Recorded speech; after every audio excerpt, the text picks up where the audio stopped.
Let's take a pause for a while and let us greet happy 50th anniversary to Lola or Lolo Doming and Lola Feli.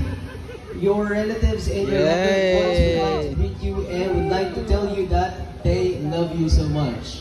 Thank you so much for choosing Paraiso de Avidad to spend your wonderful anniversary today. Maraming salamat. Thank you. Let's give them a round of applause for that. I think this is a golden wedding anniversary. Wow, congratulations.